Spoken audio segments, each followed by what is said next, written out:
Demak, Samarqand viloyatidan Komiljon Rahmonovni fikrlariga quloq tutamiz. Assalomu alaykum. Men Rahmonov Komiljon Shomratovich. Assalomu alaykum. Men Rahmonov Komiljon Shomratovich. 1987 yil 18 fevral kuni Samarqand viloyati Pazarxon tuman Juma shahrida tug'ilganman. Millatim o'zbek, ma'lumotim oliy. Oilaliman, 4 nafar farzandim bor. Ota-onam bilan birga yashayman. Oilada yagona boquvchiman. Murojaatimning asosiy sababi shundan iboratki, men Pazarxon tuman gaz ta'minoti bo'limida operator lavozimida ishlaganman. Menga nisbatan Hudud gaz Samarqand filial direktori Ansor Muhammadiyev tomonidan ancha bosimlar bo'ldi ishdan ketkazish bo'yicha.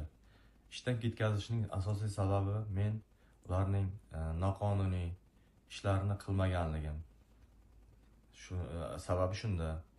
Noqonuniy ishning maqsadi osilib qolgan, o'z egasini topmagan gazlarni aholi xonadonlariga sochib yuborishni buyurgan. Men ushbu vazifani bajarmaganimdan keyin buyrug'ini meni tanqidlar bilan, tuhmat bo'xtonlar bilan aybladi. Ayblagan sababi menga tegishli bo'lgan Pazarxon tuman Yangiobod mahallasida joylashgan hovlimda 4 sotix issiqxona tashkil qilingan. O'sha issiqxonaga sen tabiiy gazdan foydalangansan deb 2023 yil 1-iyun kuni ishchi guruh tuzib xonadonimga yuborgan. Kelgan ishchi guruh xodimlari Safarov Oybek, Safarov Nurbek, To'xtashev Muxtor, Azim Mallayevlar xonadonga kirib ko'zdan kechirgan. Xonadonda hech qanday bir tabiiy gazdan foydalanish holati yoki qay usulda qanday gazdan foydalanganligim to'g'risida hech qanday ma'lumotga ega bo'lmagan. Guvohi ham bo'lmagan. Shundan so'ng chiqib ketib Pazarxon tuman gaz bo'limi, ta'minot bo'limida davlatnoma rasmiylashtirilgan.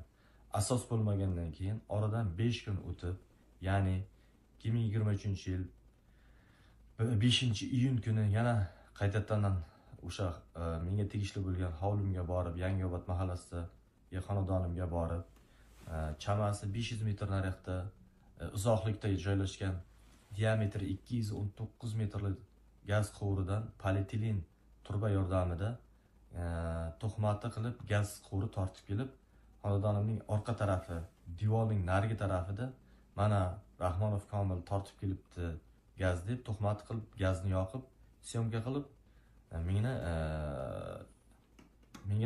men yoqmagan gazlarni bo'ynimga qo'yib davlatnoma tuzib tergovga topshirgan. Tergovga topshirgandan keyin o'sha tergov yoki sud bir tomonlama tekshirish olib borib meni ayblab tashladi. Men ushbu sudning hukmidan, tergovning olib borilgan harakatidan noroziman. Ayblov xulosasida shunday yozilganki, ikkita statya bilan men jazolanganman. Bittasi kompyuter ish jarayonida kompyuter modifikatsiyasi bo'yicha noqonuniy ishlar bajarganim, ikkinchisi parnikdan noqonuniy foydalanganligim ko'rsatib o'tilgan. Ushbu ikkinchi mana bu ish jarayonidagi ko'rsatilgan ayblovlar mutaxassislar tomonidan o'rganilmasdan nohaq ayblanganman.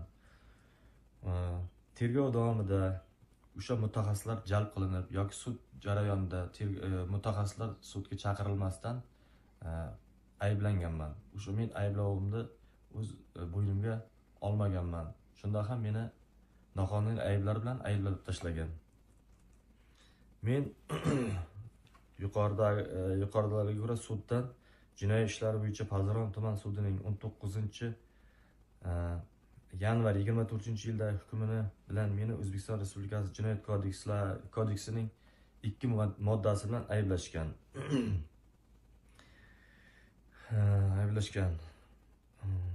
Ayblash uchun asoslar mavjud emasligi sababli Jinoyat protsessual kodeksining 83-moddasi 2-bandiga asosan tugatish haqidagi oqlov hukmini chiqarishini so'rab murojaat qilyapman. Shu murojaatim yuzasidan oqlov hukmini qilib, meni oqlashlaringizni so'rayman. demak gazni noto'g'ri haligi qilgansan deyishgan, holbuki bu ishlayotgan paytda rahbarlarning noqonuniy xatti-harakatlarini bajarmagan, gazlarni ortiqcha qolganini odamlarga bo'lib tashla, pulni hammaga to'lasin deb noqonuniy topshiriqlar bergan, bu qilmayman degan, keyin alal oqibat Samarqand rayonida va viloyatidagi buni rahbarlari buni uyiga gaz tortib, uyini orqasiga yolg'ondan mana shu gazni tortib olib borgan, o'zlari qilib, svarka qilib, mana shuni bo'yniga qo'yib buni qamatib bormoqchi bo'lishgan. Bu masalani nazoratga olamiz. Samarqand viloyatidan Komiljon Rahmonovning masalasini aytyapman.